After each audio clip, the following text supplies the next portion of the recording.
Eh bien, nous sommes en ligne. Bonjour à toutes. Je suis ravie d'être avec vous. Il y a probablement d'autres personnes qui vont venir se greffer à ce live.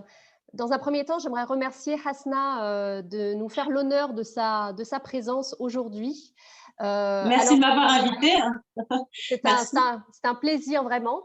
Dans un premier temps, ce que je disais, c'est que je vais vous parler un petit peu de l'association Femmes et Diversité qui porte cette initiative. Alors, Femmes et Diversité, c'est une association que j'ai créée il y a un peu plus d'un an, en novembre 2019, à vrai dire. C'est une association qui a pour but de valoriser le féminin et la diversité dans notre société à travers des outils de communication qu'on réalise et qu'on produit. Donc, je travaille essentiellement sur 3 axes. Le premier axe, c'est un film documentaire qui s'appelle Franco-Maghrébine, portrait d'une nation française, que nous sommes en train de terminer. Enfin, on est en train de reprendre le tournage. Le deuxième axe, c'est de proposer un changement de regard sur la diversité des parcours de femmes à travers une capsule, une collection de portraits de femmes qu'on proposera aux entreprises et aux écoles. Et l'idée, c'est vraiment d'avoir une approche pédagogique sur la diversité des parcours qui existent. Et enfin, le troisième axe, c'est de travailler sur les notions de leadership au féminin, de transmission, etc. Donc, c'est des ateliers de réflexion. Et en fait, le book club fait partie de ce troisième axe. Le book club, c'est aussi et surtout une pause littéraire d'1 heure pour les femmes. Donc, c'est un club littéraire exclusivement féminin. C'est pour encourager les femmes à prendre le temps de lire, un temps pour soi, un livre par mois, ce qui n'est pas énorme, mais en même temps, on voit à quel point c'est une contrainte pour certaines parfois d'honorer le rendez-vous. C'est aussi, le book club permet de mettre en lumière des écrivaines contemporaines issues de la diversité, donc en lien avec l'objet de l'association, et enfin d'aborder des sujets qui nous concernent, qui nous élèvent. C'est un temps de réflexion.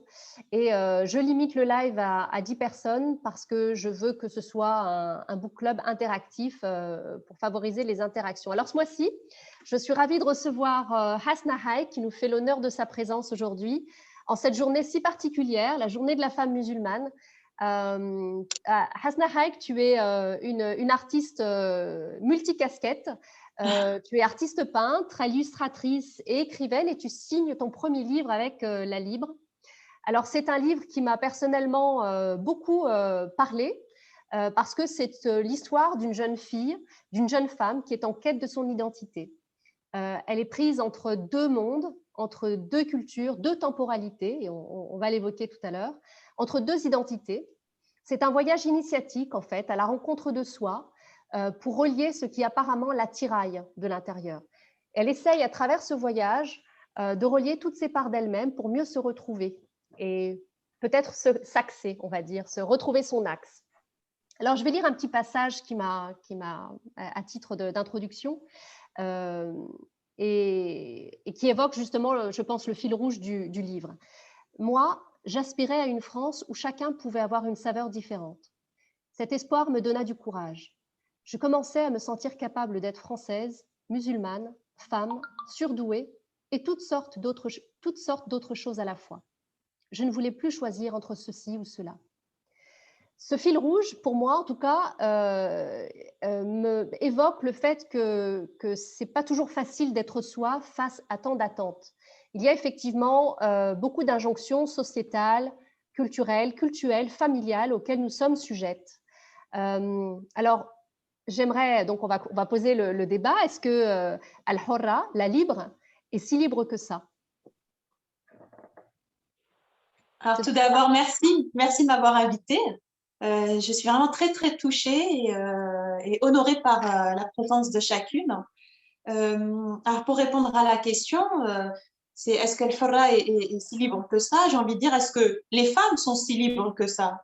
Ça se limite pas à Farah et d'ailleurs dans mes lectrices, j'ai pas forcément que des femmes d'origine maghrébine ou musulmane ou qui s'identifient en fait à ce personnage. J'ai vraiment toutes sortes, des fois même des hommes en fait carrément, alors que bon, le personnage est féminin.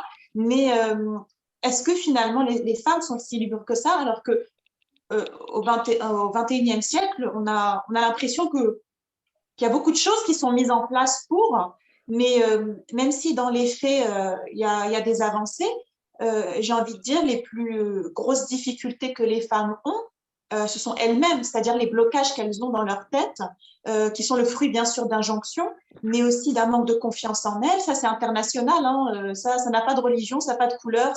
Le manque de confiance des femmes, on le retrouve un peu partout en fait. Et c'est cette liberté, finalement. Qu'est-ce que c'est que la liberté en fait? Je réponds par une question parce que moi-même, je réfléchis en même temps que mes lecteurs en fait. Moi, je suis ni psy, ni coach, ni quoi que ce soit. Alors c'est vrai, j'ai fait des études de management, mais je suis pas quelqu'un qui est fait pour soigner, on va dire, les blessures. Et du coup, lorsque je fais réfléchir le lecteur, je réfléchis moi aussi à tout ça et je me pose vraiment la question, est-ce qu'aujourd'hui on est véritablement libre? Et bon, mon héroïne, j'ai choisi qu'elle soit voilée, mais bon, j'ai d'autres personnages dans d'autres romans qui sont pas forcément voilés. Les héroïnes sont pas forcément des femmes voilées. Et, euh, et finalement, peut-être qu'elle a encore plus d'injonctions qu'une femme qui ne le serait pas, ou en tout cas différemment, parce que il y a comment dirais-je, cette volonté de faire en sorte que les femmes musulmanes pratiquantes, ou en tout cas qui affichent le fait qu'elles soient pratiquantes, comme si elles devaient être parfaites en fait. Elles ont cette pression supplémentaire qui fait qu'elles n'ont pas le droit à un faux pas, et sinon elles sont jugées par tous les extrêmes en fait. Donc la liberté, moi clairement pour moi, les femmes d'aujourd'hui ne sont pas totalement libres, mais j'ai envie de leur dire à travers ce roman, mais aussi tous les autres qui sont en cours, que ça ne dépend que de nous en fait de nous saisir de la liberté. C'est pas, on ne doit pas attendre qu'on nous déroule le tapis rouge, ça se fera jamais en fait, ça se fera jamais. C'est à nous de la saisir cette liberté et de la façonner un peu, j'ai envie de dire à notre image et à nos besoins, tant qu'on fait pas de mal aux autres en fait. Tant qu'on ne fait pas de mal aux autres, c'est à nous de nous saisir de cette liberté. Je ne sais pas si ça répond à ta question. Oui, tout à fait. Mais alors justement, est-ce que, donc c'est ton premier roman, pourquoi est-ce que tu as voulu écrire ce livre? Parce que bon, j'imagine qu'il y en a d'autres, on en parlera plus tard, mais j'imagine qu'il y en a d'autres qui nous attendent. Je vois que tu es très active, en tout cas pour aborder la question de l'émancipation, des liens toxiques, de l'égalité femmes-hommes, à travers les capsules vidéo que tu fais sur Internet, mais aussi les dessins que tu fais, enfin voilà, de vulgariser un petit peu ou de démocratiser, j'ai envie de dire, l'art. Est-ce que ce roman est inspiré de ta vie? Est-ce que c'est une sorte d'autobiographie fictive, on va dire? Alors, c'est pas vraiment une autobiographie dans la mesure où je raconte pas mon histoire personnelle, mais évidemment que Alora et moi, on a beaucoup de points en commun au niveau de la personnalité et surtout, il y a quand même des épisodes qui sont autobiographiques. Je vais pas tous les citer parce que c'est quelque chose que je me réserve. J'ai pas spécialement envie qu'on sache précisément ce qui. Mais par exemple, je peux vous dire que les entretiens d'embauche sont inspirés de choses réelles. Quand par exemple Alora se retrouve face à un recruteur qui lui dit de changer son nom parce qu'elle peut faire encore espagnol, etc. Ça c'est du vécu en fait. C'est vraiment des choses vécues que j'introduis dans le livre parce que ça me permet moi aussi de me libérer de tout ça en fait. En plus sous le ton de l'humour, ça dédramatise en fait la frustration que l'on peut ressentir face à certaines situations en fait en tant que femme. Et donc oui, il y a des blessures personnelles qui me poussent à écrire, mais ce ne sont pas vraiment des autobiographies. Disons que je m'inspire de certaines blessures et surtout des blessures. En fait, moi, j'ai toujours été quelqu'un d'assez solitaire quand j'étais jeune. Et petit à petit, en faisant du commerce, je me suis un peu ouverte aux autres femmes et aux autres expériences. Et on se rend compte qu'on a beaucoup de points en commun avec les autres, en fait. On croit qu'on vit certaines situations, certaines blessures seules au monde, alors qu'en vérité, c'est des choses qu'on partage avec beaucoup de femmes. Toute religion, toute couleur confondue, toute origine. Et au départ, ça a été plus thérapeutique, c'est-à-dire que j'avais besoin d'écrire plus comme un médicament, en fait. Et, euh, et puis, petit à petit, l'envie de le publier a commencé à germer. Et surtout, c'est ma correctrice qui m'a encouragée à l'éditer. Je la remercierai jamais assez. C'est elle qui a vraiment cru en moi en me disant « Mais c'est génial ce que tu as fait, il faut absolument que tu l'édites. » Alors que moi, c'était comme un journal intime, même si c'est de la fiction, c'était plus comme un journal intime. Et j'avais vraiment, j'avais de l'appréhension en fait, j'avais vraiment peur de l'éditer, mais vraiment terrorisée à l'idée de l'éditer. Ça fait partie justement de cette autocensure féminine dont on doit se défaire, clairement. Exactement ça. C'est l'autocensure, c'est vraiment le mot, parce que en plus quand on est française, d'origine étrangère, comment dirais-je, typée, pratiquante, religieuse, etc., etc., on est parasité en fait. Ah, mais que vont dire les religieux si je parle de sexualité? Mais comment ça va se passer? Que vont dire les racistes? Est-ce que je vais pas alimenter parce qu'en plus, j'utilise beaucoup les clichés, en fait. Donc, du coup, c'est très délicat comme exercice, en fait, parce qu'il faut bien doser pour pas que ce soit mal interprété. Et c'est vraiment de la gymnastique intellectuelle que de réussir à faire passer des messages et en passant à travers certains clichés, en fait, en les démentant, en les montant, en les démentant. Voilà. Donc, c'est pas toujours évident. Est-ce que quelqu'un veut poser une question? Vas-y, Sophia. Hop, je réactive mon son. Moi, j'avais une question. Je trouve qu'il y a beaucoup de sensualité dans ce roman. En tout cas, dans les descriptions tant des femmes que de Ayman, par exemple. Et ce rapport à la féminité et la sensualité, que ce soit chez l'homme et la femme. Voilà, donc moi, je voulais savoir si déjà c'était quelque chose que tu voulais, qui était important dans l'écriture de ton roman pour toi, ou si c'est quelque chose que j'ai seulement ressenti. En tout cas, j'ai beaucoup ressenti ce rapport à la sensualité et à l'expression féminine qu'il y a chez les femmes comme chez les hommes. Voilà, après, je te dis, il y avait une autre chose, mais je peux le dire dans la foulée.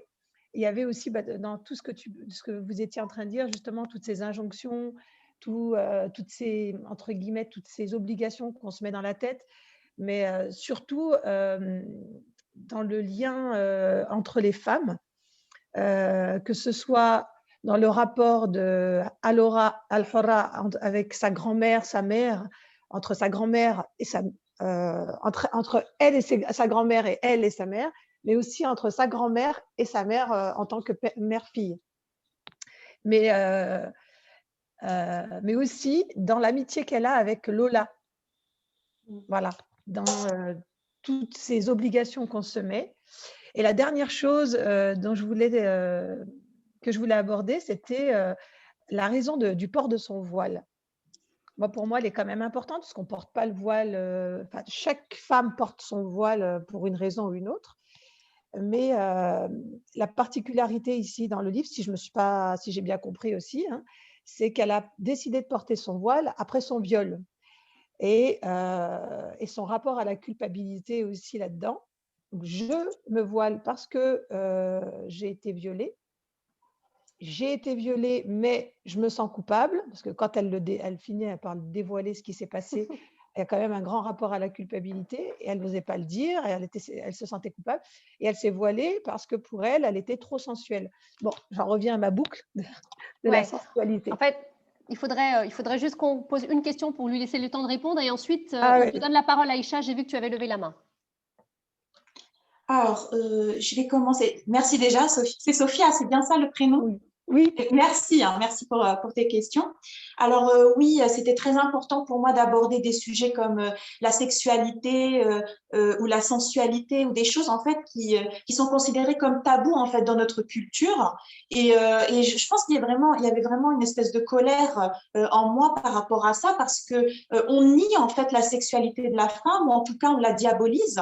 Alors il y a ceux qui perçoivent la femme comme surtout la femme musulmane comme une sainte nitouche qui ressent rien en fait.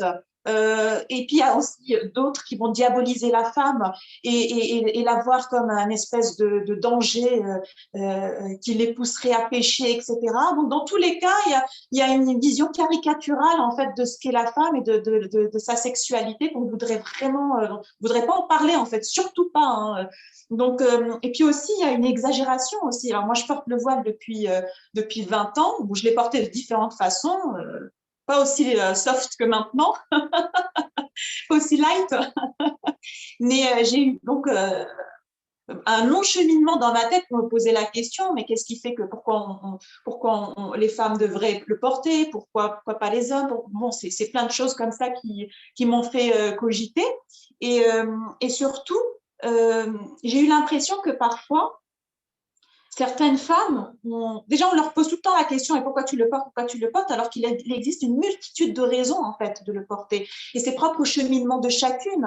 Et surtout dans les médias, quand on voit cette façon très caricaturale enfin, comme si on savait déjà à qui on avait affaire en fait, juste parce qu'elle porte un voile, alors on sait qui elle est et pourquoi elle le porte. Mais les femmes sont complexes, elles ont mille raisons de le porter ou de ne pas le porter d'ailleurs.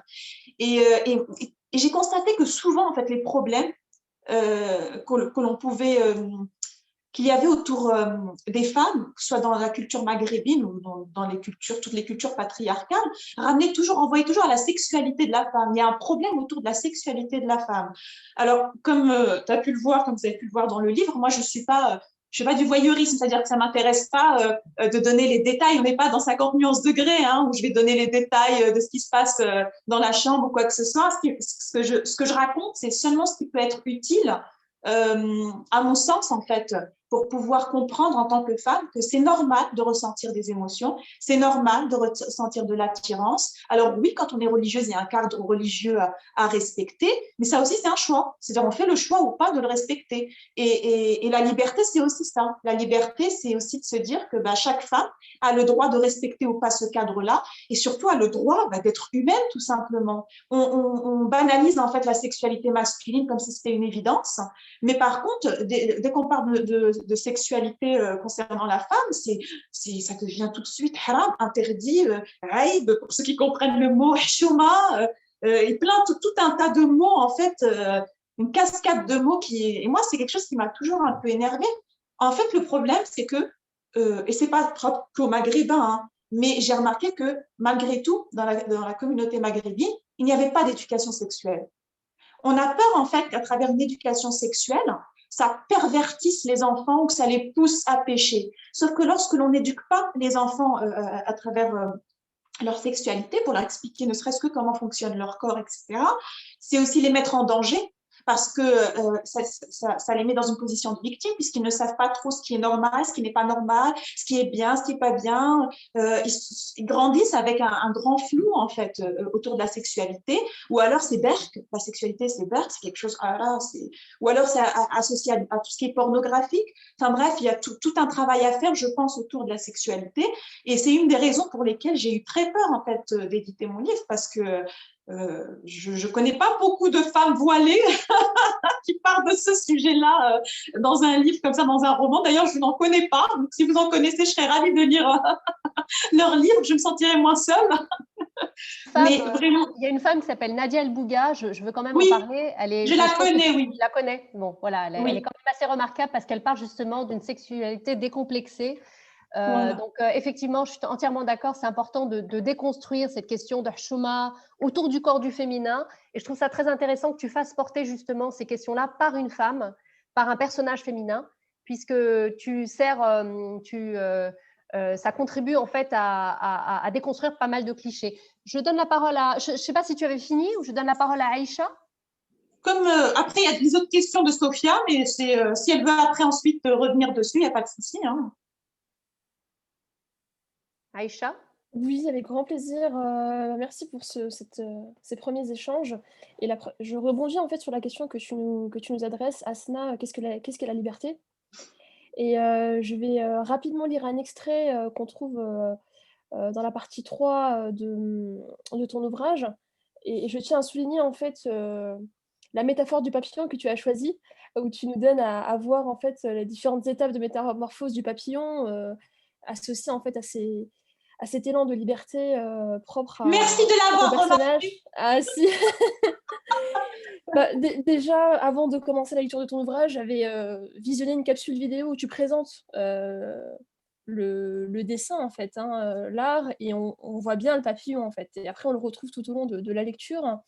Donc, tu dis, la liberté, ce n'est pas de se reclure pour être ce que l'on est, c'est oser sortir tel que l'on est. et j'ai été frappée par la force de la liberté intérieure de ton personnage. Donc là, je fais référence rapidement à une petite distinction de Thomas Hobbes entre liberté intérieure et extérieure. Et comme l'a très bien souligné Sophia, elle a beaucoup d'injonctions, elle fait face à beaucoup d'injonctions, et notamment dans sa cellule familiale. Elle est constamment comparée à sa sœur Safia, et puis sa mère, Lola aussi, ne cesse de lui rappeler qu'elle a 25 ans. Plusieurs fois dans le livre, on lui rappelle qu'elle a 25 ans et qu'il est temps pour elle de prendre sa vie en main, qu'elle a le droit d'entreprendre un voyage seule. Et donc, je tenais en fait à partager ce fait qu'elle est à la fois persévérante et courageuse, mais en même temps, elle fait face à des fragilités de sa cellule familiale, en fait. Oui, oui, oui, il y a beaucoup de pression en fait.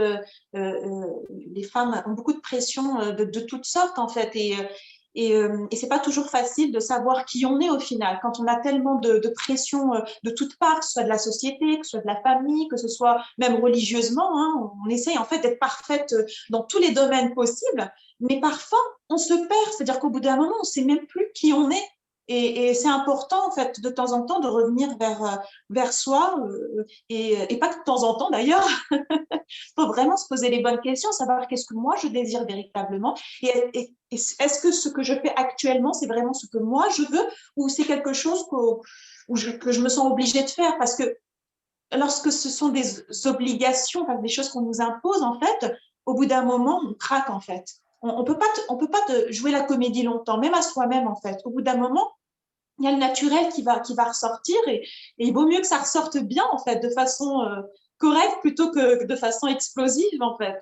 Et, euh, et oui, je pense que c'est important de sortir. Quand je dis sortir, c'est aussi une métaphore, en fait, de sortir comme on est, en fait.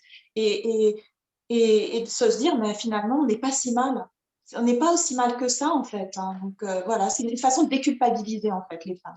Bah, justement, je dans son trouve, élan de moi… construction d'identité, Pardon.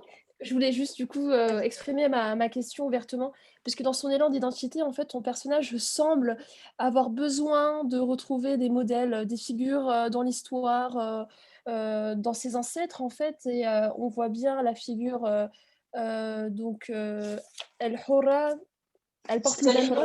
Voilà, merci. Elle porte le même nom, elle s'identifie à elle par son courage et sa persévérance.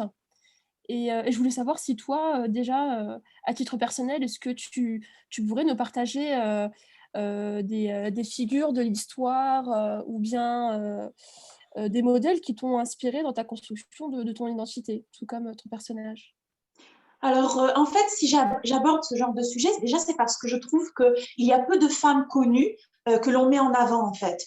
Et c'est quelque chose qui m'agace particulièrement. Par exemple, pour tout ce qui est texte religieux, on trouve aisément beaucoup de savants hommes. D'ailleurs, c'est quasiment exclusivement des savants hommes qui donnent des interprétations, et ça depuis 14 siècles. Mais par contre, les femmes, pouf, on ne sait pas où sont les écrits, et pourtant il y en a une des femmes érudites, hein, mais où sont leurs ouvrages de ces savantes? Et ça, c'est quelque chose qui m'a toujours interpellée, qui m'a toujours agacée, parce que du coup, on a une vision de notre religion qui est quasi exclusivement patriarcale. Et ça, c'est quelque chose qui m'a vraiment… ça m'a embêtée en fait toute ma vie. J'avais besoin de me dire, mais qu'en pensent les femmes? Qu'en pensent les femmes qui ont fait des études, etc. Est-ce qu'elles sont d'accord pour telle ou telle chose, ne serait-ce qu'au sujet du voile, au sujet, enfin, plein de choses? Qu'est-ce qu'elles en pensent, elles? Et ça, c'est quelque chose qui m'a toujours énervée en fait.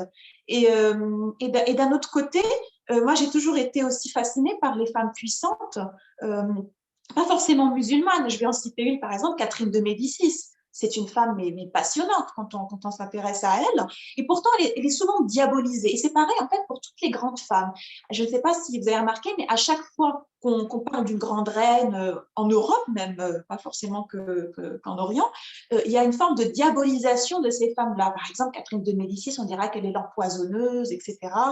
Et pareil, la sultane Roxelane, on la voit plutôt comme une espèce d'opportuniste qui va va tuer en fait toutes les personnes qu'il y a sur son chemin pour pouvoir accéder au pouvoir. Sauf qu'à ce moment-là, c'est de la survie parce que c'est une esclave et que la seule façon pour elle de survivre, eh bien, c'est d'éliminer les concurrentes. Alors, je ne cautionne pas l'élimination des femmes, hein, je suis plutôt pour la sororité. Mais il faut se replacer dans le contexte de l'époque. Donc, à chaque fois qu'il y a des femmes puissantes, souvent elles sont soit diabolisées, soit on efface les traces. Par exemple, pour Saïd al-Hurra, j'ai voulu vraiment retrouver plus d'informations pour pouvoir vous les livrer, en fait. Mais ça a été tellement difficile. Du coup, j'ai dû un peu broder autour de l'histoire. Et par exemple, la rencontre qu'elle a eue avec le roi du Maroc, je ne sais même pas s'il y a vraiment eu rencontre, mais je l'ai imaginé tel quel. Par contre, les termes du contrat concernant la négociation du mariage, ça, c'est des choses, des faits historiques réels.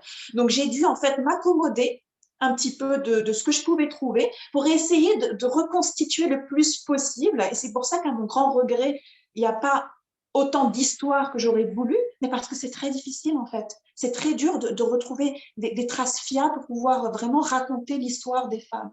Donc ça, c'est quelque chose qui me tient malgré tout à cœur.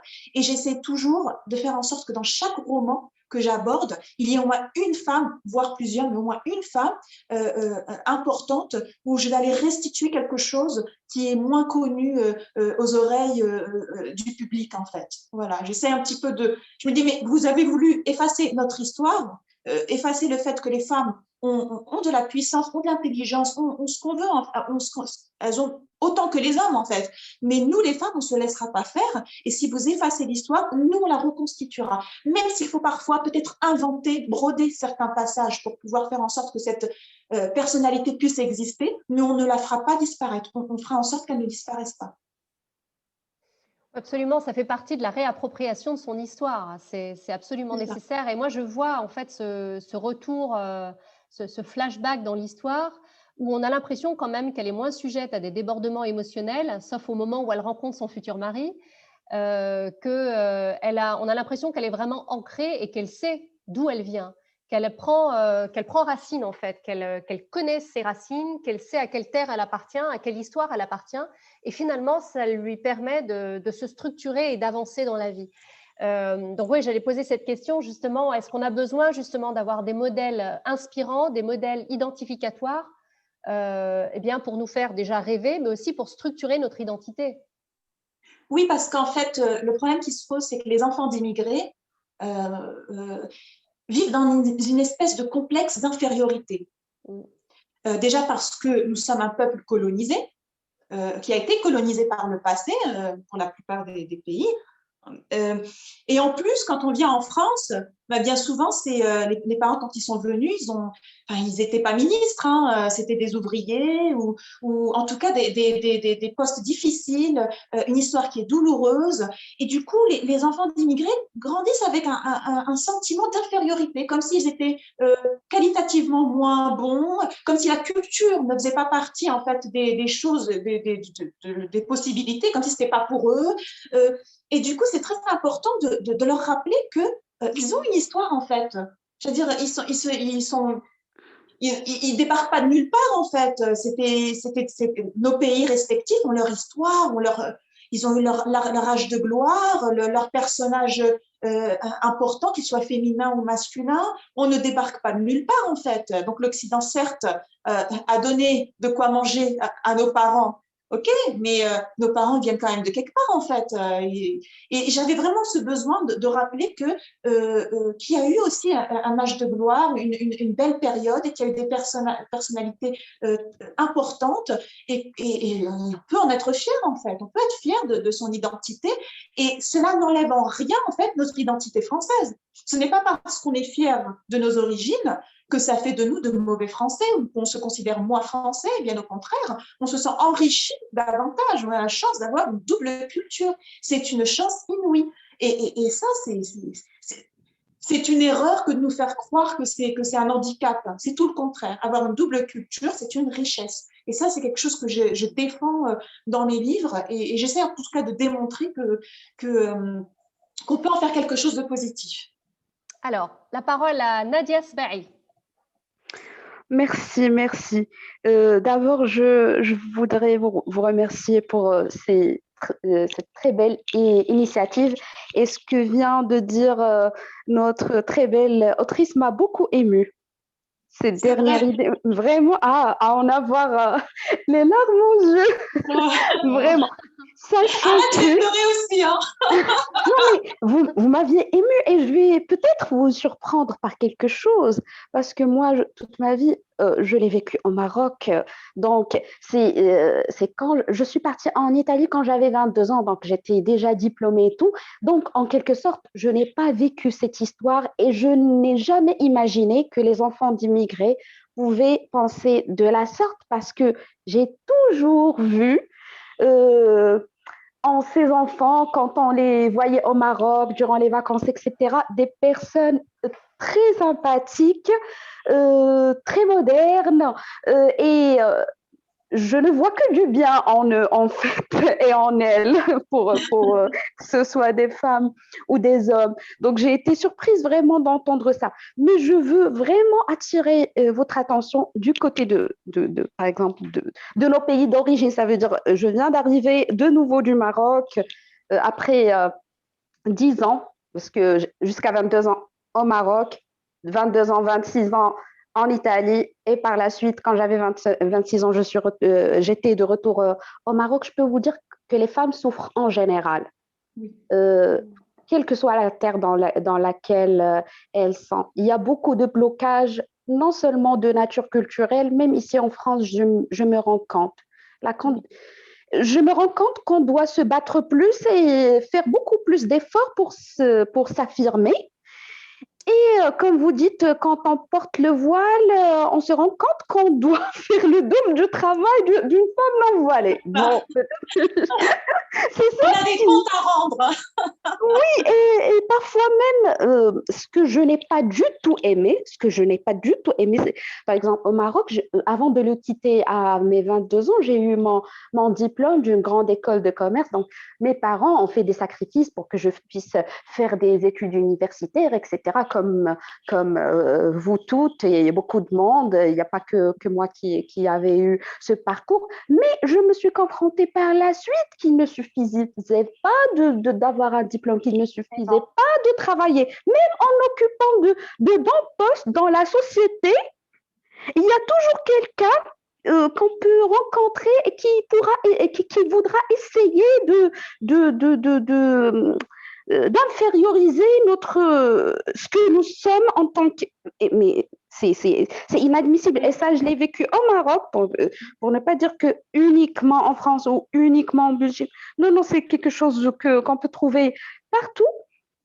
Mais je n'admets pas, et je vais vous rendre la parole, c'est juste quelque chose qui me tenait à cœur et que j'ai voulu m'en libérer, comme vous le dites, c'est que la femme, elle doit travailler plus, c'est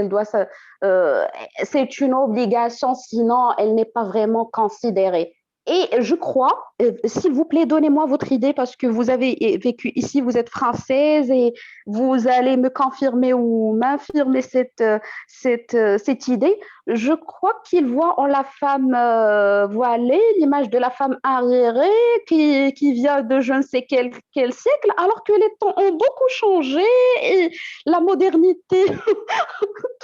Je vous redonne la parole pour parler de ce sujet. Merci pour votre accueil. Merci beaucoup pour ton témoignage. Je m'excuse, je te tutoie, je pense que c'est beaucoup plus simple qu'on se tutoie. Mais oui, ce que tu racontes, c'est tout à fait juste. C'est-à-dire que c'est ce que je disais tout à l'heure, c'est que ces injustices qui sont faites aux femmes n'ont pas de couleur ni de religion. C'est juste que parfois, la religion est instrumentalisée ou la laïcité est instrumentalisée ou n'importe quoi en fait. Mais en réalité, tous ces dysfonctionnements cachent une volonté d'infantiliser les femmes, en fait. On nous considère, en fait, c'est pas qu'on nous considère, on veut nous faire croire qu'on qu'on est comme des enfants qui ont besoin tout le temps d'être guidés et ça agace prodigieusement lorsque tu accèdes à un poste à responsabilité ou en tout cas que tu aspires à un poste à responsabilité et que déjà tu gères bien en fait, ça vient casser en fait l'image que eux ont des femmes ou veulent imposer des femmes et ça c'est quelque chose qui se retrouve un petit peu partout dans le monde en fait.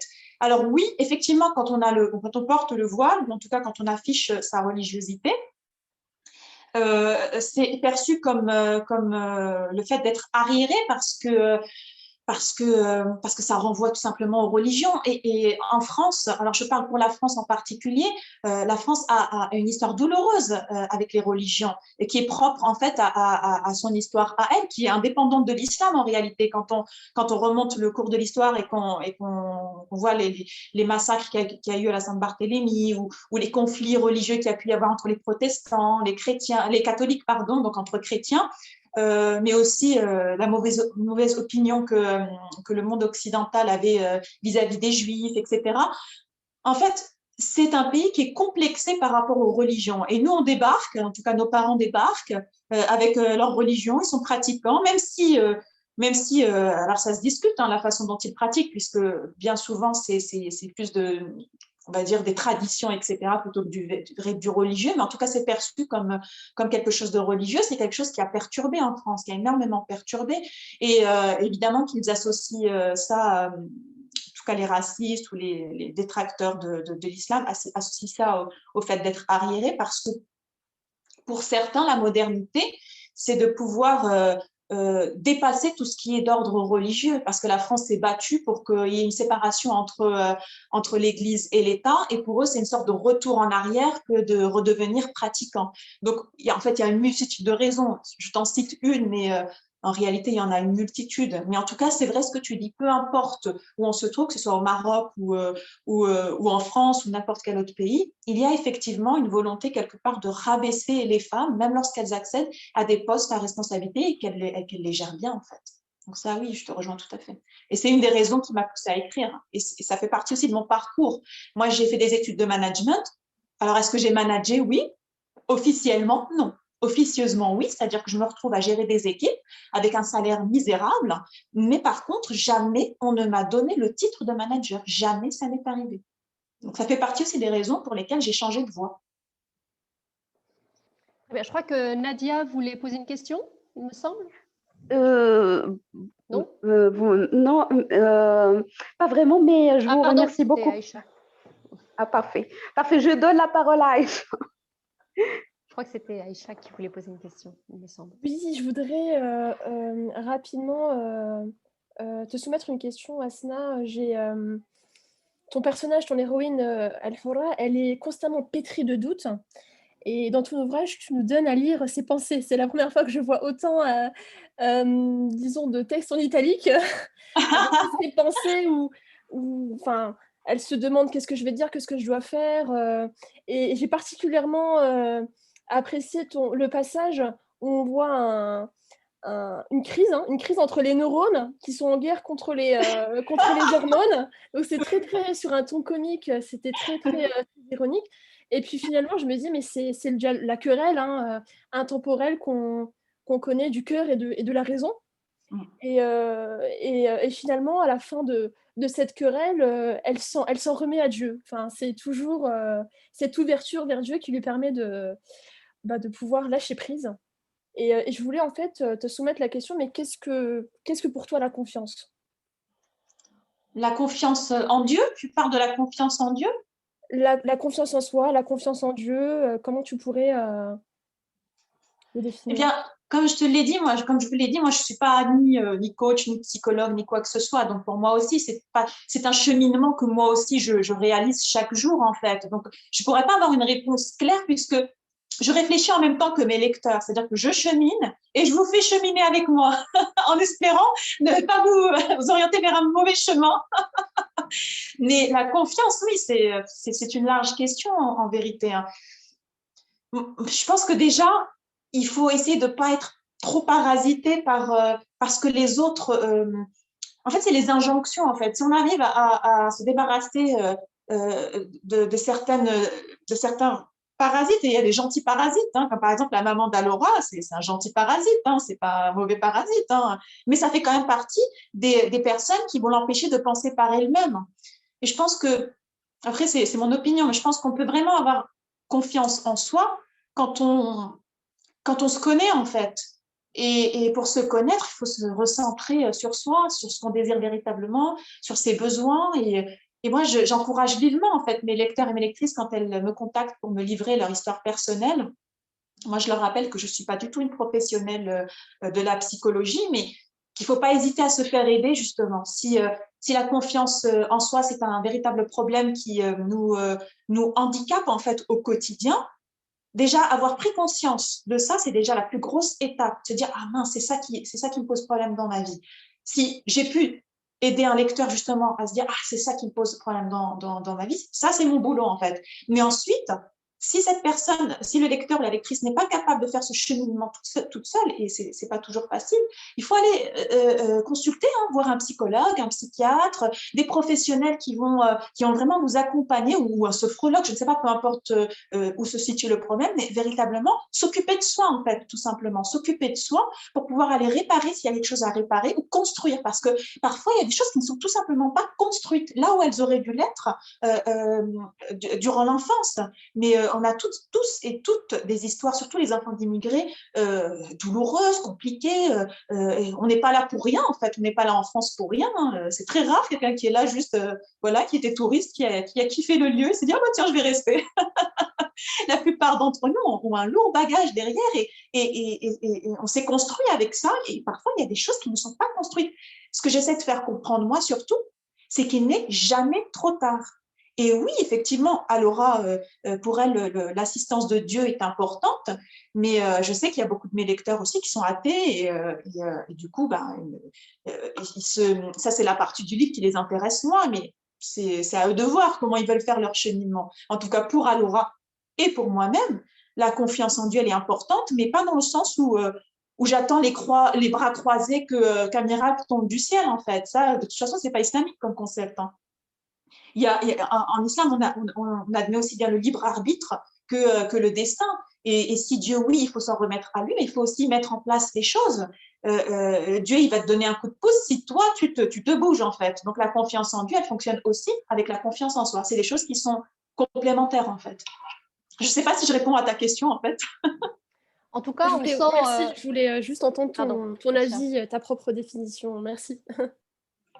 Je t'en prie. En tout cas, quoi qu'il arrive, c'est vrai que la confiance en soi, je veux dire qu'on ait confiance en Dieu ou en soi, il y a quand même cette notion de faire le travail pour soi déjà. Oui. Parce que c'est vrai que malheureusement, il y a des lectures de la religion qui consistent à juger et à catégoriser halal haram, alors qu'en réalité, il s'agit avant tout de faire un effort personnel sur son ego, sur son nafs, au lieu de regarder ce que le voisin fait, mais vraiment de travailler sur soi et de s'en remettre à son créateur. Et le monde n'est pas binaire comme on le croit. C'est-à-dire que souvent, on nous présente les choses comme justement, tu l'as dit, Leïla, halal, haram. Alors qu'en islam, c'est beaucoup plus complexe. Et pas qu'en islam, je veux dire, dans la vie de tous les jours. Les échelles devraient être graduées. Et souvent, on a les extrêmes, en fait, comme s'il n'existait pas une multitude de possibilités entre chaque extrême. Et ça, c'est important aussi pour soi, pour travailler la confiance en soi, se dire que c'est pas où je suis une merde, pardon du terme, où je suis une merde, où je suis parfaite et je suis excellente. Mais en fait, tu as la possibilité d'être situé sur mille choses et puis tu as le droit de changer d'avis, tu as le droit de fluctuer, tu as le droit de te tromper, de revenir. Et ça, c'est important, je pense qu'on en prenne conscience, en fait, en tant que femme. Alors, Fatma vient de nous rejoindre. Fatma, bienvenue. On a commencé il y a déjà un petit moment. Est-ce que tu aurais une question à poser à notre écrivain, à notre invité?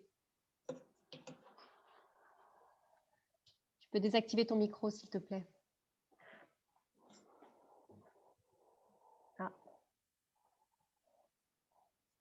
Bon. Est-ce que quelqu'un a une question en attendant que Fatma est en train de désactiver? C'est bon. On t'écoute, Fatma. Bonjour, excusez-moi. Donc, excusez-moi pour le retard. Moi, je viens de vous joindre. Bonjour. Je suis vraiment ravie. Alors, moi aussi, je suis ravie. Fatma, est-ce que tu as lu le livre? Non, sincèrement, non. Je ne l'ai pas encore lu. Mais je ne voulais pas quand même rater cette discussion donc avant de le lire. D'accord, très bien. Bon, on a longuement parlé du livre, donc je t'inviterai à regarder le live qu'on postera sur YouTube. Est-ce que, mesdames, vous avez d'autres questions? Alors, Sophia, on t'écoute. Moi, je voulais aborder autre chose qui est quand même très présent tout le long du livre, c'est le conflit familial. C'est quand même quelque chose qui mine un peu toutes les familles en général. Voilà, il y a quand même 23 années qui se sont passées sans que la mère voit sa fille. Alors bon, bien sûr, dans les conflits familiaux, les raisons sont multiples. Mais voilà, je voulais dire que j'ai été très touchée par ce volet-là du roman. Et une phrase que lui dit à la fin, vers la fin du roman, la grand-mère qui le dit à Al-Hurra, ta mère a mis 23 ans à comprendre ce que toi, tu as mis 2 mois à comprendre. Bon, voilà, le rapport, on était en train de parler de la confiance en soi, mais justement, la limite de la confiance en soi, c'est aussi l'orgueil. Voilà, donc, ce n'est pas vraiment une question, c'était plus, c'est pas une question que j'avais, mais plutôt de parler de ça. Et je voulais savoir également, toi, si qu'est-ce que tu voulais nous faire passer comme message à travers ce conflit familial dans le roman? C'est quelque chose que j'ai remarqué dans beaucoup de familles maghrébines. Bon, forcément, ce livre-là parle beaucoup des Maghrébins, donc c'est pour ça que je parle de cette culture-là. Mais j'ai remarqué qu'il y avait beaucoup de conflits familiaux, et notamment entre les parents et les enfants, et qui sont liés à des rapports un peu particuliers. C'est-à-dire que on sait très bien que dans notre religion, on doit le respect aux parents. C'est quelque chose qui a énormément de valeur, en fait, chez nous, au point où il y a un hadith du prophète qui insiste là-dessus, qui dit que le paradis est sous les pieds des mères. Et puis, il y a d'autres anecdotes qui sont relatées au sujet justement de ce rapport avec les parents. Sauf que j'ai remarqué qu'il y avait beaucoup d'abus, en fait, au sein de notre communauté, où parfois les parents confondent, en fait, le respect qui est imposé, enfin qui n'est pas imposé, mais qui est recommandé, en tout cas, vis-à-vis des parents. Ils le confondent avec une espèce de toute puissance, une grande puissance absolue qui ferait qu'on aurait le droit de faire ce qu'on veut de ses enfants, en fait. Et la grand-mère, donc Fadia, la grand-mère de l'héroïne, s'est retrouvée un peu, comment dirais-je, heurtée et choquée de voir que sa fille était capable de s'opposer à elle, alors que dans la culture, elle ne s'est pas opposée brutalement, frontalement. Juste, elle a fait sa vie, en fait, avec son mari, avec l'homme qu'elle aime. Et pour la grand-mère, c'est déjà un affront terrible. C'est un affront terrible. Et même lorsqu'elle commet des erreurs et qu'elle a envie, elle, de revenir vers sa fille, il y a cet orgueil, comme tu l'as cité, Sophia, c'est cet orgueil qui va séparer pendant 23 ans la mère et la fille. Et plus encore que le conflit familial, finalement. C'est plus le conflit familial qui pose problème, parce qu'en réalité, c'est une histoire qui aurait pu être résolue très, très facilement, finalement. Ce qui pose problème, véritablement, c'est l'orgueil, cet orgueil. Et moi, j'ai 2 enfants, et je me suis vraiment mis un point d'honneur avec eux de ne pas m'encombrer de mon ego. C'est-à-dire que quand je fais une erreur, je n'ai aucune honte. Je prends mon enfant, je l'écoute-moi bien. Là, j'ai fait n'importe quoi. Clairement, j'ai fait n'importe quoi. Pardon, excuse-moi. Voilà, j'essaierai de faire mieux, etc. On échange, on discute, on dialogue. Je crois que dans l'éducation, faut pas s'encombrer de son ego parce que ça crée trop de soucis. Et c'est là où la double culture, c'est une richesse. C'est-à-dire que on a la possibilité de prendre ce qui est bon dans chaque culture et de faire un peu à sa sauce quelque chose qui finalement est plus sain, en fait, beaucoup plus sain. Il faut le faire, cette gymnastique, faire un pas de côté par rapport à sa culture d'origine et aussi à sa culture d'adoption pour pouvoir voir véritablement avec du recul qu'est-ce qui est bon, qu'est-ce qui est mauvais, et comment je vais faire pour faire en sorte, pourquoi pas, de faire mieux. Voilà, donc voilà, c'est un sujet en fait qui m'intéresse tellement que mon prochain livre, qui sortira normalement en 2021, est essentiellement basé sur la relation toxique entre une mère et sa fille. Donc, ça va être ça le sujet du prochain roman. Poser la question s'il y avait d'autres romans en route. Je crois que quelqu'un a levé la main. Alors, je ne sais plus si c'est Aïcha ou Nadia. Excusez-moi, mais c'était il y a un petit moment. Je Très t'en bien, prie, c'est Nadia, Nadia. si tu veux saisir. D'accord. Vas-y, Nadia. Ok, d'accord. Donc, pour revenir un petit peu au sujet de la confiance en soi et, duquel on a parlé tout à l'heure. La confiance en soi, déjà, j'ai lu quelque part quelque chose de très important. Je ne me rappelle pas de l'auteur, du nom de l'auteur, donc je suis désolée. Mais c'est quelqu'un dans l'histoire qui a dit que si on se trouve dans un environnement toxique, si on est mal entouré, avant de se dire qu'on est faible ou de sentir qu'on n'a pas confiance en soi, il faut se demander si on n'est pas par hasard entouré, désolé pour le terme, par des cons. C'est ça. Oui. Et ça m'a fait rappeler un petit passage que j'ai fait dans une société où l'environnement vraiment était très, très toxique. C'était en 2010. Et vraiment, j'ai souffert d'un manque de confiance en moi dans cette période précise. Dieu merci, j'ai fait un exercice sur moi-même, j'ai pu me défaire du lieu et des personnes, mais j'ai appris effectivement que si on est entouré par des personnes, de mauvaises personnes qui nous rabaissent, alors qu'on ne le mérite pas, on risque d'avoir un grand coup au niveau de notre confiance en soi. Donc, il faut faire attention à cela. Oui. Et le problème, peut-être, je ne voudrais que personne ait des personnes, des membres de leur famille, parce que c'est difficile de se défaire des membres de sa famille. C'est à la différence d'un lieu de travail qu'on peut fréquenter, ne pas fréquenter, etc. Pour la famille, c'est un peu plus difficile et délicat. Premier point. Deuxième point, je serai assez rapide sur ça. Mon point de vue, vu que j'ai vécu au Maroc, je vais vous dire une chose. La religion, elle est mal comprise par pas mal de personnes qui l'ont mal transmise ici. C'est au niveau de la transmission.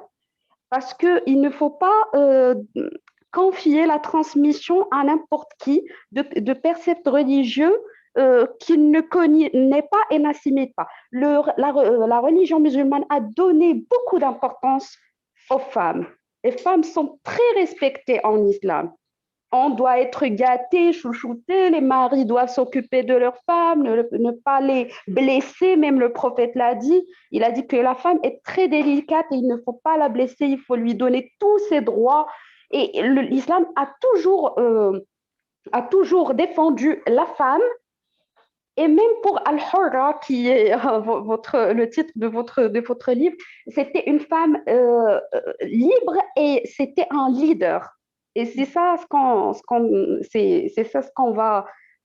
qu'on doit cultiver, nous toutes, notre leadership en tant que femmes qui imposent leurs idées et leur façon d'être aux autres.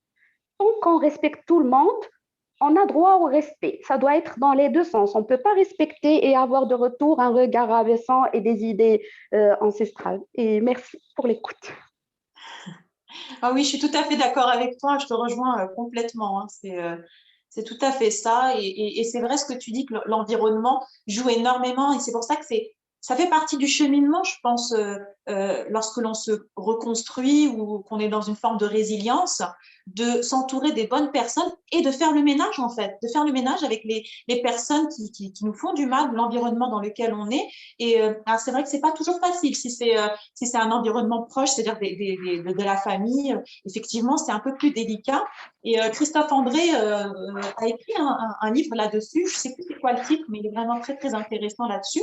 Où il disait que le problème, c'est que souvent, on essaye de changer les gens, en fait. Quand on se retrouve dans un environnement toxique, ou avec des personnes qui nous tiennent, enfin, qu'on aime, et qui sont toxiques, la plupart du temps, notre réflexe, c'est d'espérer qu'ils changent, en fait. Sauf que c'est rare que ça fonctionne, ou alors on y laisse sa peau, on y laisse sa santé physique ou mentale, et parce que les gens ne peuvent changer que s'ils ont décidé d'eux-mêmes de changer. Et ça, c'est pas facile, en fait, de l'imposer aux autres. Tu me fais du mal, je vais faire en sorte de te changer pour que tu ne me fasses plus du mal. Non. La plupart du temps, la réaction la plus saine, c'est de s'éloigner de ces personnes. Mais parfois, quand c'est de la famille, effectivement, c'est dur. Et la seule chose que l'on peut faire, je crois, et encore que même si c'est de la famille, si c'est des personnes qui nous font vraiment du mal, même la religion autorise finalement à prendre de la distance parce que tu deviens prioritaire, c'est de la survie en fait. Mais je sais que dans les faits, c'est pas toujours facile. Quand par exemple c'est des parents, c'est très difficile de s'éloigner, de prendre de la distance physique et psychique. Voilà. Mais l'environnement, effectivement, est important, mais c'est aussi comment dirais-je, nos failles. C'est-à-dire que si on se retrouve dans un environnement toxique, certes, il va impacter sur nous, mais il n'impactera pas de la même façon d'une personne à une autre parce que ça dépend des failles que l'on a en nous. Et c'est pour ça que moi, mon job, on va dire, c'est plutôt de faire en sorte que les gens s'occupent d'eux en allant voir des spécialistes s'il le faut, hein, mais en tout cas, essayer d'identifier ses propres failles pour les colmater eux-mêmes. Ce ne sont pas c'est pas les personnes toxiques qui nous entourent qui vont les colmater en fait. Enfin, je ne sais pas si tu vois ce que je veux dire, mais la plupart du temps, pour prendre un exemple, quand on se marie avec quelqu'un, on attend beaucoup de ce conjoint qu'il répare en fait nos failles, nos blessures, notre passé, etc. Sauf que lui aussi, il vient avec son bagage en fait. Lui aussi, il vient avec ses propres blessures. Mais qui va réparer l'autre en fait? C'est à chacun et à chacune de s'occuper véritablement d'elle-même, de vraiment voir ses besoins pour pouvoir être forte. Et comme ça, même si un jour elle se retrouve dans un environnement toxique, elle sera moins détruite ou moins atteinte que si justement il n'y avait pas eu ce travail sur soi. Alors, Aïcha voulait prendre la parole? Oui, tout à fait. Merci Hasna de rappeler combien la richesse de la biculturalité doit être davantage valorisée. Et j'ai été particulièrement frappée par la manière de ton héroïne à s'enrichir de toutes les rencontres qu'elle a la chance de réaliser à l'occasion de son voyage à Grenade, mais de son double voyage. Plus particulièrement, elle retrouve une figure paternelle dans ce personnage de Barberousse, une figure maternelle à travers Eva. Et j'ai été frappée en fait par sa façon de toujours poser sa singularité, malgré la diversité des profils, hein, des personnages qu'elle rencontre. On avait parlé de confiance en Dieu tout à l'heure. Là, Laura, c'est justement ça, c'est-à-dire que elle se dit quelque part que chaque personnage qu'elle rencontre, elle a quelque chose à apprendre en fait. C'est-à-dire que pour elle, dans sa conception religieuse, si Dieu lui a mis ce personnage, cette personne sur son chemin, c'est qu'elle a quelque chose à apprendre de cette personne. Et est-ce que tu pourrais nous dire quelques mots sur la phrase que tu écris « Elle découvre le bouton pause ». Puisqu'elle ne cesse de se diluer dans ses lectures, qui l'accompagnent dans ses trajets métro, boulot et ainsi de suite. Et il semble que ton personnage a du mal à se concentrer sur le moment présent. Est-ce que tu pourrais nous dire quelques mots sur cette phrase Alors, il y a de ça, effectivement, c'est quelqu'un qui a du mal à se concentrer sur l'instant présent, mais c'est aussi le propre de beaucoup de HP, donc de haut potentiel. C'est ce qu'on appelait anciennement surdoué. D'ailleurs, j'ai utilisé le mot surdoué dans mon livre pour que ça parle à davantage de personnes, mais en réalité, je ne suis pas très à l'aise avec ce mot parce que ça voudrait dire qu'il y a des gens qui auraient des compétences supérieures aux autres, alors qu'en réalité, ce n'est pas tout à fait ça. Alors, je suis HP, je suis très maladroite. Très, très maladroite. Et pourtant, je peux rester des heures à peindre des détails, etc., à me concentrer sans avoir aucune maladresse. C'est-à-dire que c'est juste que les ressources sont distribuées, on va dire, un peu différemment. Et justement, à Laura, qui est donc achevée, qui est au potentiel, elle a un cerveau qui ne s'arrête jamais. C'est-à-dire que ça fait aussi partie des particularités, encore qu'il y a plusieurs profils, mais en tout cas, le profil de la Laura est celui-là, c'est un cerveau qui ne s'arrête jamais de penser. Et alors, ça peut être, on peut croire que c'est sympa, parce que du coup, elle est bonne partout, en classe, machin, etc. Mais le problème, c'est que c'est épuisant, en fait. C'est épuisant psychologiquement, c'est épuisant physiquement. Et son corps et son esprit ont besoin, en fait, de s'arrêter. Et lorsqu'elle se retrouve justement confrontée à elle-même, où ses hormones comme ça explosent et du coup prennent le dessus sur son cerveau, chose qu'elle pensait être incapable de pouvoir faire, finalement, c'est quelque chose qui va la forcer à faire pause sur d'autres choses, d'autres domaines de réflexion qu'elle avait, et se laisser quelque part un petit peu porter par simplement par ce qu'elle ressent en fait, et pour une fois par des choses positives, parce que souvent les HP, alors pas tous évidemment, mais beaucoup d'HP sont parasités par beaucoup de pensées, les injustices, c'est vraiment quelque chose qui est exacerbé, c'est-à-dire que toutes les émotions, surtout lorsqu'on a un potentiel émotionnel qui est élevé, toutes les émotions, là où par exemple chez un être humain, entre guillemets normal, même si tous les êtres humains sont normaux, mais on va dire chez un être humain lambda, il va ressentir de la tristesse. Chez un HP, ça va être une dépression en fait. Tout est exacerbé et surtout les émotions négatives. Et donc vraiment, Alora, elle arrivait à un stade de sa vie où elle avait vraiment besoin de faire pause pour une fois que son cerveau s'arrête de cogiter, mais de façon destructrice en fait, tout simplement. Il a fallu passer par Ayman pour réussir à déconnecter en fait, à débrancher en fait. Et elle lui dit, sa sœur, sa fille à un moment donné dans le livre, il faut en gros une bombe comme Ayman pour que tu puisses ressentir enfin quelque chose dans ton corps de pierre, en fait, dans ton cœur de pierre. Voilà. Donc, en fait, c'est comme si Ayman rééquilibrait son féminin, mais on en parlera tout à l'heure. J'aimerais passer la parole à Fatma, qui a une question à te poser. Merci Leïla, merci à Asna, je suis agréablement surprise aujourd'hui. C'est un cadeau qui est venu vraiment à temps, parce que le fait d'écouter Asna parler surtout, tout d'abord dans son discours parlant de cette relation qui pourrait être toxique entre maman et fille, et de ce pouvoir que je trouve aussi, Asna, je partage parfaitement ton idée, que je trouve parfois il est malmené, il est abusif, soyons clairs et disons-le clairement. Effectivement, donc je te rejoigne sur ce point-là et je serai la première, je suis parmi les premières à acheter, à attendre avec impatience ton nouveau livre, la sortie de ton nouveau livre. Et donc là, c'est plus une remarque, Leïla, plus qu'une question. Pourquoi aussi je suis agréablement surprise? Parce qu'aujourd'hui, d'ailleurs, c'est la Journée internationale des femmes musulmanes. Et aujourd'hui, d'écouter une femme musulmane, de confession musulmane, qui parle avec moi, ce que j'appelle l'universalisme, un universalisme, donc parler de l'être humain sans avoir ces obstacles, ces convictions qui sont un peu comment dire, limitantes, voilà, limitantes, de dire, donc de parler de certains tabous. Il n'y a pas de tabou, ça n'existe pas. Il n'y a pas de tabou, il n'y a aucun tabou. Les relations entre mère-fille, les relations voilà, de partenaires, les relations sexuelles, etc. Il n'y a pas de tabou. Tout doit être exposé, carte sur table.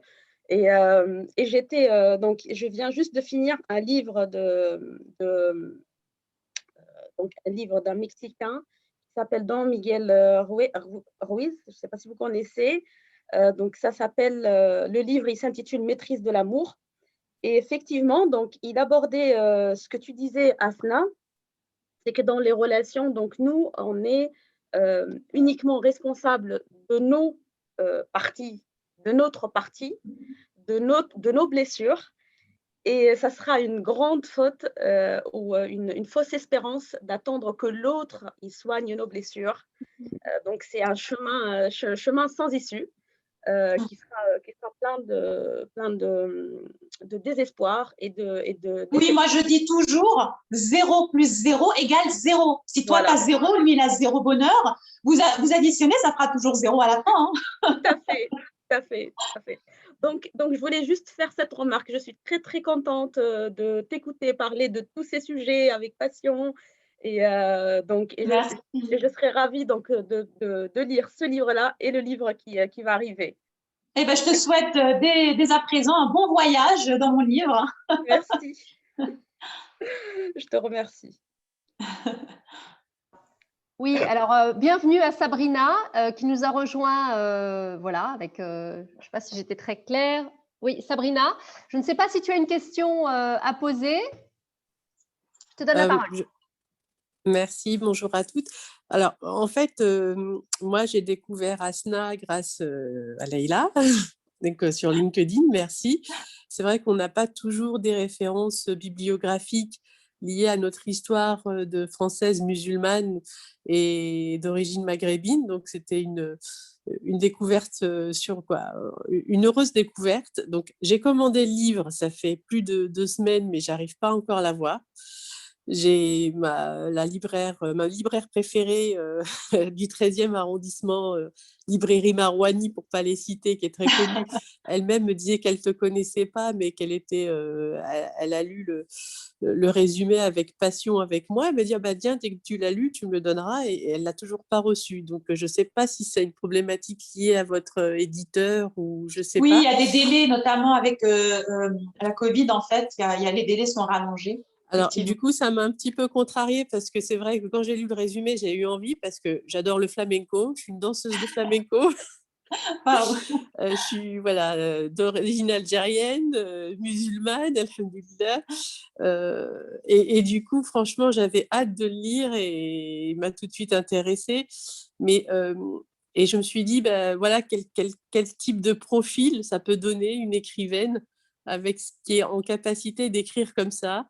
Et du coup, ça m'a intéressée. Alors, je me suis connectée un peu tard parce que j'ai des préoccupations familiales, mais j'ai essayé de vous rejoindre quand même. Et j'étais un peu contrariée parce que je n'ai pas lu le livre, mais effectivement, j'étais contente on parle souvent d'identité, de modèle, et j'étais contente de retrouver un modèle comme celui-là qui n'est ni une lutte contre la femme populaire musulmane qui sort de sa cité, qui n'est ni une lutte de la femme qui n'a pas eu, qu'on a discriminée parce qu'elle est d'origine maghrébine, mais vraiment un roman où on peut s'identifier dans le ressenti de sa propre vie, de ses propres choix amoureux, dans ses propres questionnements intérieurs. Et vraiment, j'ai vraiment eu envie du coup de découvrir votre roman parce que voilà, pour le plaisir de lire et pour le plaisir de m'y retrouver. Voilà. Excellent. Bah écoute, Sabrina, je suis ravie de te retrouver, même si avec un peu de retard. Et ce que je constate, Hasna, c'est que ton livre interpelle et que toutes ces femmes qui sont là aujourd'hui, c'est chouette, on a commencé à 5, on finit à 8, bon, c'est cool. C'est qu'on arrive toutes pour des raisons qui nous sont propres, à travers le flamenco, à travers l'histoire, à travers les quêtes d'identité. J'aimerais quand même donner la parole à Ilham qui nous a rejoint avec sa sœur Sophia. Est-ce que tu aurais un mot à passer à Hasna?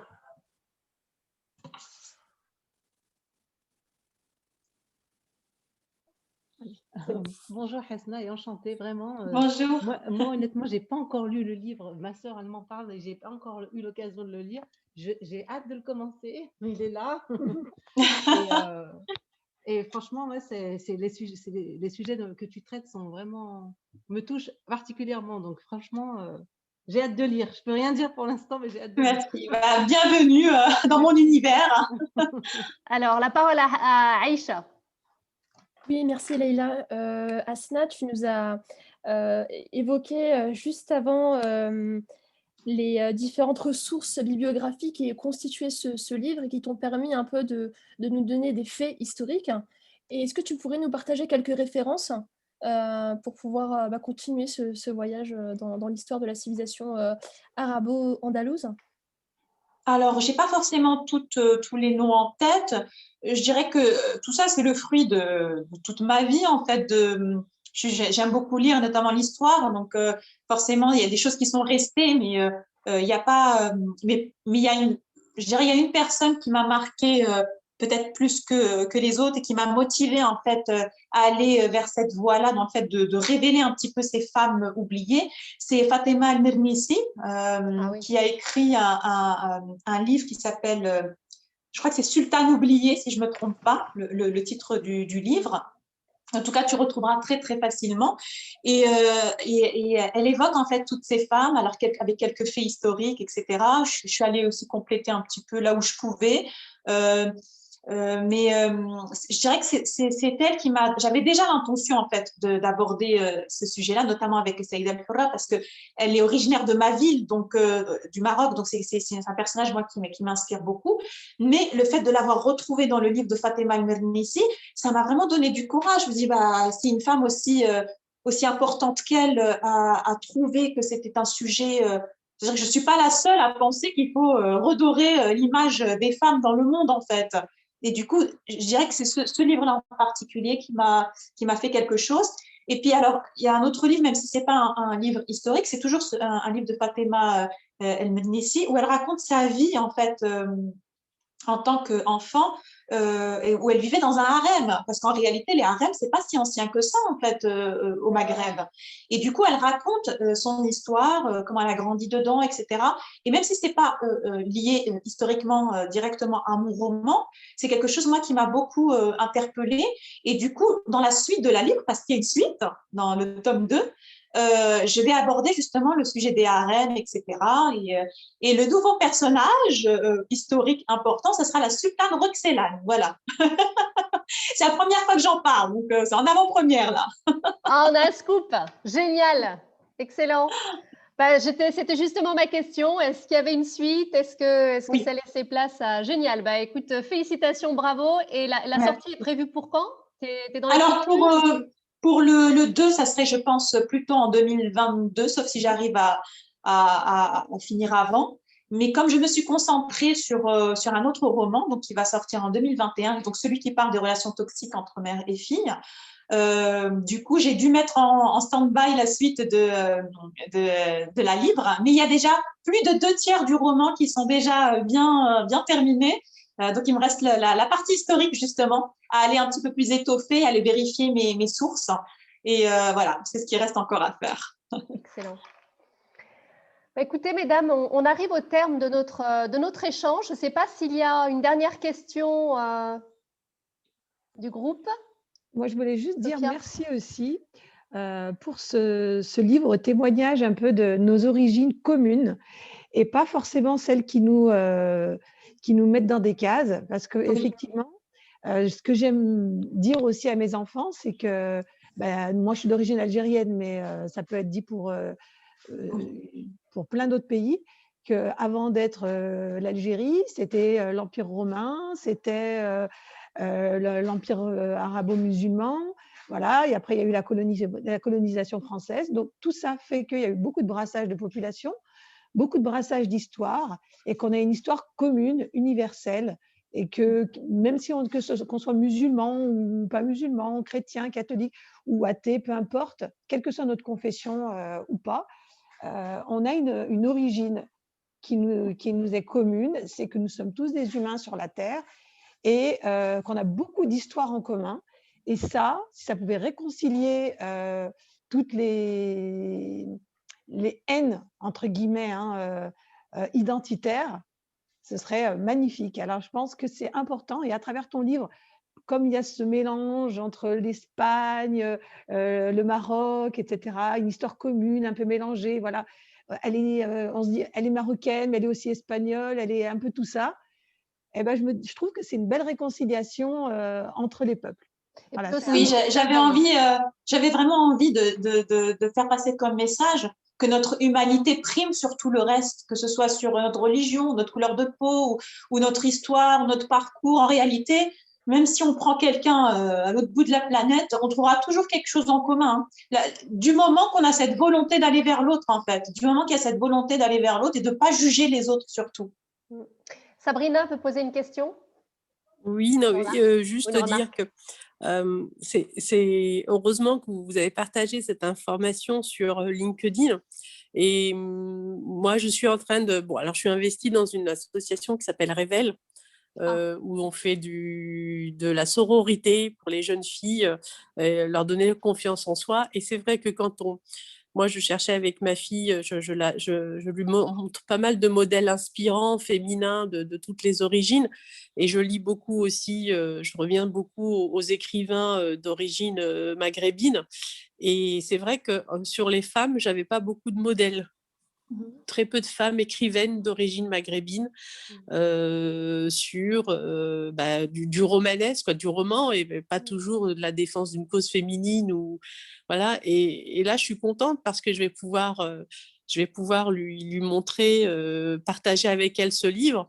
Et j'aimerais que vous puissiez faire la promotion, encore une plus belle, une plus grande promotion de vos œuvres, et qu'on puisse enfin avoir des références visibles, connues en France, d'écrivaines d'origine maghrébine, d'origine et de confession musulmane, que c'est possible.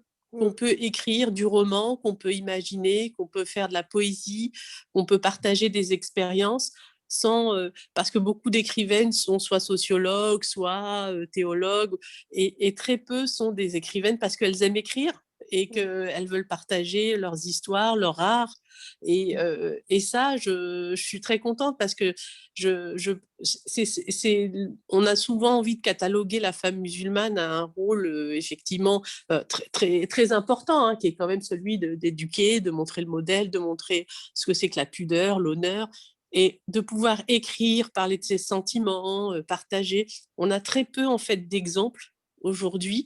Et c'est vrai que quand je parle à des jeunes filles d'origine maghrébine et de confession musulmane, je dis tu peux devenir écrivaine, et elles ont tout de suite, tu crois que je peux faire ça, ou comme être actrice, ou comme tout de suite il y a cet interdit, cette autocensure qui vient. C'est ce que je disais tout à l'heure, c'est qu'il y a une espèce de complexe d'infériorité qui a grandi en nous, avec l'idée que tout ce qui était culturel était réservé à une élite, tout ce qui est artistique, tout ce qui est... Alors c'est faux, du moment qu'on en a envie, finalement. Ou des athées.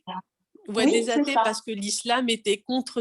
Alors que là, que je peux dire, on peut être musulmane et écrire, avoir de l'imagination, avoir du sentiment, parler des sentiments, écrire sur les sentiments. Moi, je pars du principe qu'on est mieux servi que par soi-même. C'est-à-dire que si tu sens qu'il y a un manque dans quelque chose, et que toi, déjà, ça veut dire que c'est un sujet qui t'intéresse, en fait, la plupart du temps. Du coup, pourquoi ne pas devenir ce modèle, en fait? Si ça t'intéresse, fonce, essaye, tente. Je dis toujours à mes enfants, tu peux pas savoir si tu sais pas faire si t'as pas essayé. Tu pourras dire une fois que tu as essayé, je sais pas faire. Mais si t'as pas essayé, tu peux pas, on peut pas passer à la conclusion avant d'avoir fait l'expérience, en fait. En tous les cas, je serais très heureuse du coup de parler de l'existence d'une écrivaine, Asna Haïk. Voilà. Et parce que j'ai jamais de référence vraiment française.